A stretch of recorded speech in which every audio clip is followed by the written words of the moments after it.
and the food and the information that you breaking down. Remember, whenever the left energy hemisphere or your feminine energy and the right hemisphere or your masculine energy is sharing intellectual properties, this is what you call sex or sexual energy. Sex is not just you putting your penis in a vagina or you letting a penis get put in your vagina. That is not just sex. Sex is the interchange. It's in changing the energies between masculine and feminine. You have sex every time you have a creative thought. That is sexual energy. You have sex every time you go to the studio and write down one of your raps. That is sexual energy. You have sex every time between masculine and feminine. You have sex every time you have a creative thought. That is sexual energy. You have sex every time you go to the studio and write down one of your raps. That is sexual energy. You between masculine and feminine. You have sex every time you have a creative thought. That is sexual energy. You have sex every time you go to the studio and write down one of your raps. That is sexual energy. You have sex every time you go and you put money in a bank account. That's you using your right and your left. You have the drive, which is your logical side, the subconscious mind driving your right side, which is making rights and left. So you're using your left hemisphere and your right hemisphere to even drive to the bank to cash the check. That is using sexual energy for that. We have just been taught that sexual energy is bad when it's not.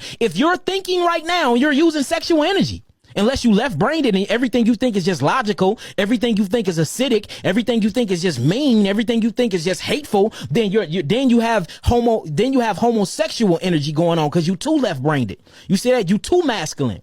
That's homosexual energy. Or if you too right and you too feminine and you thinking with your creative side, but you don't have no logical side. You so creatively smart that you ain't street smart. You're not logical. You're clumsy. You break things, but you're very creative. Then you're more on the feminine homosexual side. We need to be at a balanced state, y'all. A balance. That's what everything I'm talking about is about. Being balanced in chemistry.